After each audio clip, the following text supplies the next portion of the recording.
Oke, assalamualaikum warahmatullahi wabarakatuh. Selamat pagi semua.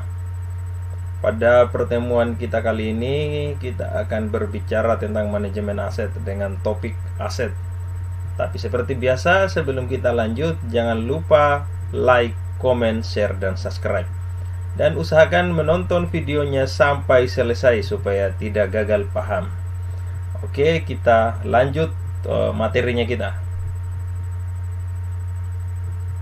Apa sih aset? Aset menurut Munawir yaitu suatu sarana atau sumber daya yang memiliki nilai ekonomis yang mampu menunjang perusahaan dalam harga perolehan atau nilai wajarnya harus diukur. Nah, sedangkan menurut Hidayat, aset adalah barang yang pada pengertian hukum disebut sebagai suatu benda yang terdiri dari benda bergerak dan tidak bergerak, baik yang berwujud atau tangible maupun yang tidak berwujud atau intangible aset.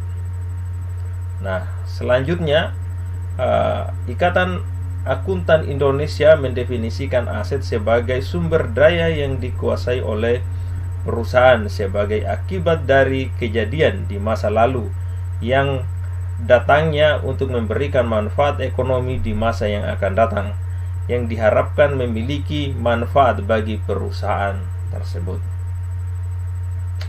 Dari pendapat-pendapat di atas dapat kita simpulkan bahwa aset adalah harta yang dimiliki oleh perusahaan di mana digunakan untuk kepentingan perusahaan dengan masa manfaat lebih dari 1 tahun. Oke, kita lanjut. Klasifikasi aset. Berdasarkan klasifikasinya, aset terbagi menjadi 3 jenis, yang mana masing-masing kelompok memiliki kategori lagi di dalamnya. Adapun klasifikasi aset sebagai berikut. Yang pertama, kategori konversi. Ini terdiri dari aset lancar, di mana dari likuiditasnya aset lancar tergolong memiliki likuiditas yang sangat tinggi, sehingga pemiliknya dapat dengan mudah menjual atau menukar demi menambah pundi-pundi rupiahnya. Contoh dari aset lancar ini seperti deposito, tagihan piutang, surat-surat berharga, saham, dan saldo bank. Sedangkan yang kedua yaitu aset tetap. Aset tetap juga dikenal sebagai aset tidak lancar atau aset yang tidak liquid. Berbeda dengan poin sebelumnya, aset tetap bersifat tidak liquid alias sulit ditukar menjadi uang. Nah, di sini kalaupun bisa, prosesnya biasanya membutuhkan waktu yang cukup lama. Contoh aktiva tetap ini yaitu merek dagang, tanah, bangunan, dan mesin. Ini agak susah dilakukan konversi atau dipertukarkan atau diperjualbelikan. Untuk selanjutnya, klasifikasi yang selanjutnya yaitu eksistensi fisiknya. Jadi seperti penjelasan sebelumnya, fisik aktiva tidak selalu berupa barang, namun ada juga aktiva yang tidak memiliki wujud. Dari sini kemudian aktiva dibedakan menjadi aktiva berwujud dan aktiva tidak berwujud. Aktiva berwujud itu contohnya seperti perlengkapan kantor, mesin, bangunan, tanah, dan uang tunai. Ini berwujud atau memiliki bentuk nyata. Yang selanjutnya aktiva tidak berwujud atau aset tidak berwujud. Contohnya hak paten, merek dagang, hak sewa, dan franchise. Oke. Yang selanjutnya kita lihat dari segi penggunaan. Klasifikasi aset berdasarkan penggunaan memudahkan pebisnis untuk menentukan aset-aset mana saja yang digunakan selama kegiatan operasi sehari-hari dan mana yang tidak. Adapun contoh dari aset operasional dan non operasional adalah sebagai berikut. Nah, aset operasional ini seperti mesin, uang tunai, paten, dan hak cipta. Sementara aset non operasional seperti surat berharga, hasil dari investasi. Oke. Itu tadi klasifikasi atau penggolongan aset. Nah, kalau Aset daerah, bagaimana itu kalau aset daerah? Nah, kalau aset daerah banyak macamnya, dan menurut peraturan pemerintah, aset pemerintah termasuk aset daerah terdiri atas 6 golongan serta aset lainnya. Yang pertama, golongan tanah. Di sini tanah merupakan aset pemerintah yang sangat vital dalam operasi pemerintahan dan pelayanan kepada masyarakat. Aset tanah ini merupakan aset yang paling sulit dalam pengelolaannya, itu di pemerintah ya. Yang kedua, golongan peralatan dan mesin. Peralatan dan mesin adalah aset yang sangat terkait dengan operasional internal pemerintah, baik untuk operasional pemerintah pusat maupun untuk operasional pemerintah daerah. Walaupun pemerintah daerah yang berperan dalam pengelolaannya. Selanjutnya, golongan gedung dan bangunan. Gedung dan bangunan bagi suatu daerah merupakan alat paling penting karena pelayanan kepada masyarakat yang diberikan oleh pemerintah daerah banyak menggunakan gedung. Yang selanjutnya, golongan aset tetap, jalan, irigasi, dan jaringan. Nah, jadi di sini dijelaskan bahwa wajah suatu pemerintah daerah itu dinilai oleh masyarakat.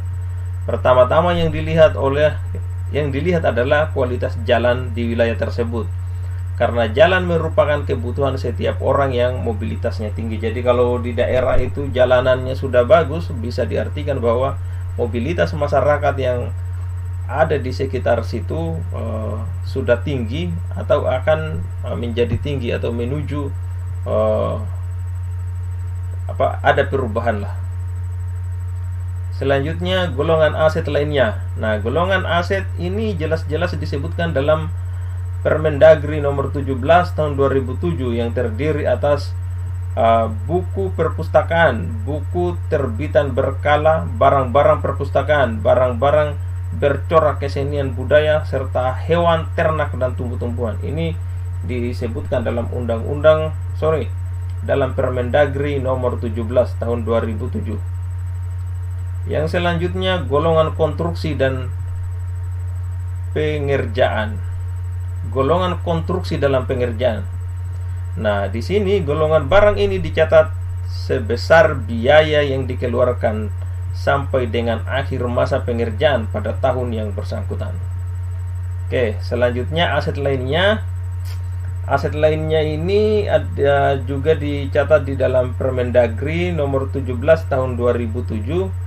Tidak dikenal adanya aset tak berwujud berupa hasil kajian, kerjasama dengan pihak ketiga, serta aset-aset lainnya.